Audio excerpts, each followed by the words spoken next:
ഒരുപാട് പഠനങ്ങൾ, ഗവേഷണ പ്രബന്ധങ്ങളൊക്കെ നമ്മൾ കണ്ടിട്ടുണ്ട്.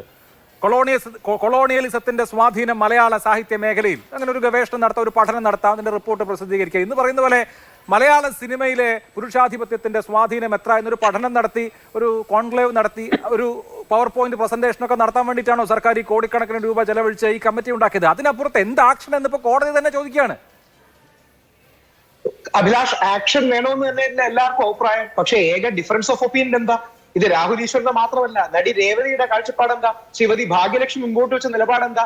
ഈ സിനിമാ മേഖലയെ സ്നേഹിക്കുന്നവരെല്ലാം പഴയ ചത്ത കുഞ്ഞിന്റെ ജാതകം നോക്കലല്ല, പുതിയൊരു യുഗപ്പിറവിക്ക് വേണ്ടിയുള്ള നയവും നിലപാടും വേണം എന്നുള്ള സമീപനത്തിലല്ലേ പോകുന്നത്. പക്ഷെ പല ആൾക്കാർക്കും ഇന്നലത്തെ പ്രശ്നങ്ങളിൽ വീണ്ടും കൂടുതൽ പ്രശ്നം ഉണ്ടാക്കാനും ചർച്ച ചെയ്യാനുമാണ് താല്പര്യം. അങ്ങനെയാണോ വേണ്ടത്? എനിക്ക് വേണമെങ്കിൽ ഈ അവസരം രാഷ്ട്രീയപരമായി ഉപയോഗിച്ച് ജയിക്കിനെയും ശ്രീ പിണറായി വിജയനെ ആക്രമിക്കാം. ശബരിമലയെ എടുത്തിയാടിയല്ലോ, സിനിമാ മേഖലയിൽ മുട്ടുറച്ചല്ലോ, അത് പറഞ്ഞാൽ എനിക്ക് എന്റെ മാന്യത ഇല്ലാതായി പോകുമെന്നാണ് അർത്ഥം.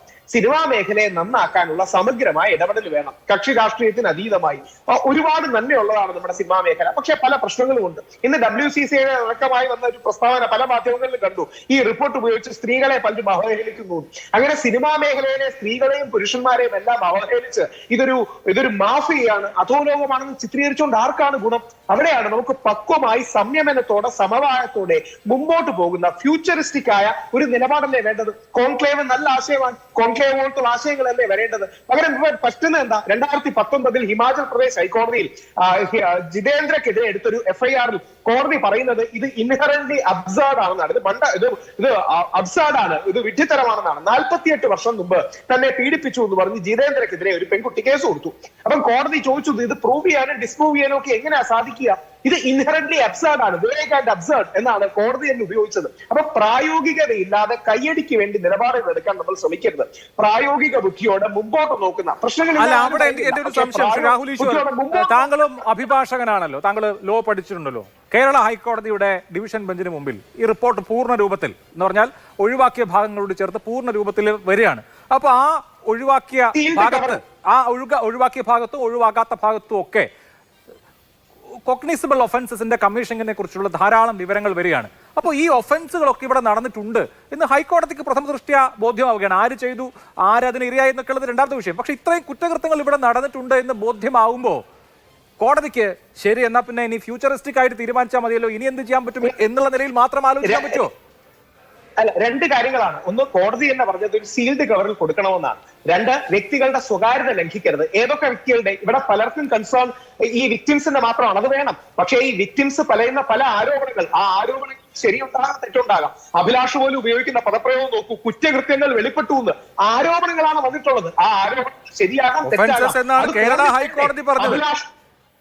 അഭിലാഷോ ഞാനോ ആണോ പറയേണ്ടത്? കോടതിക്ക് എങ്ങനെ തീരുമാനിക്കും? ഇൻവെസ്റ്റിഗേഷൻ നടക്കണ്ടേ, ട്രയൽ നടക്കണ്ടേ? അതിനു മുമ്പേ ആരോപണങ്ങളുള്ള സത്യമാണെന്ന് അഭിലാഷോ രാഹുൽ ഈശ്വറിനോ തീരുമാനിക്കാൻ കഴിയുമോ?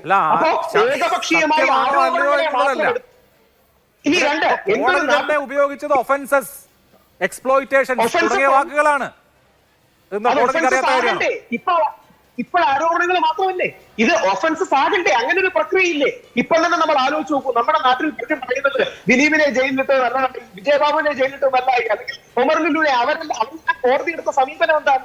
കൺസെന്റോടുകൂടി രണ്ട് വ്യക്തികൾ സ്വകാര്യ നിമിഷങ്ങൾ പങ്കുവെക്കുകയാണ്. 6 മാസത്തിന് ശേഷം പെൺകുട്ടി ഒരു സിനിമയിൽ റോള് കിട്ടാത്തത് കൊണ്ട് ഇവൻ എന്നെ റേപ്പ് ചെയ്തു എന്ന് പറഞ്ഞാൽ ഈ ആണ് ജീവിതകാലം മുഴുവൻ ജയിലിൽ കിടക്കണോ? അല്ലെങ്കിൽ ഇവന്റെ സിനിമ അവസരങ്ങൾ കളയണോ? അവന്റെ വീട്ടിൽ അവന് കുട്ടിയും ഭാര്യയൊന്നുമില്ലേ? അവന്റെ കുട്ടിക്ക് സ്കൂളിൽ ഫീസ് കൊടുക്കുന്ന ആവശ്യമൊന്നുമില്ലേ? നിങ്ങൾക്ക് അതിനെ കുറിച്ച് ഒരു കൺസേൺ ഒന്നുമില്ലേ? അപ്പൊ ഈ ആണിന് എന്തെങ്കിലും പ്രശ്നം പറ്റിയാൽ അതിൽ കൈയടിച്ച് ചിരിക്കാൻ കഴിയാണ്. 86 ദിവസമാണ് നിരപരാധിയെ ദിലീപിനെ ജയിലിൽ പിടിച്ചിട്ടത്. എന്നിട്ട് അത് എന്താ അച്ചീവ്മെന്റ് ആയിട്ട് പറയുന്നത്?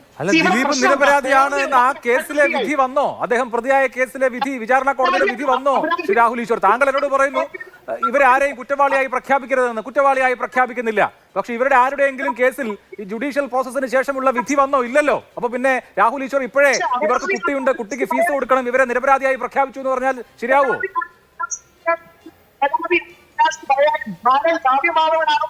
ചർച്ച ചെയ്യാനും നമ്മൾ ഈ അവതാരത കാണിച്ചില്ലല്ലോ, കോടതി വിധി വരെയൊന്നും കാത്തിട്ടില്ലല്ലോ. അപ്പം ഇവിടെ ആണിനെ ആര് കയ്യിലടിച്ചാലും അവനെ ചങ്ങലക്കിട്ട് അവനെ അടിച്ചാൽ അതിനൊരു മാർക്കറ്റ് ഉണ്ട്, അതിന് കൈയടിക്കാൻ ഒരുപാട് ആൾക്കാരും. അത് സിനിമാ മേഖലയെ കൂടി ഇല്ലാതാക്കും. കോടതി പറയുന്നത് വരെ ഈ അക്യൂസിന്റെ പേര് പുറത്തുവിടരുത്, അതല്ലേ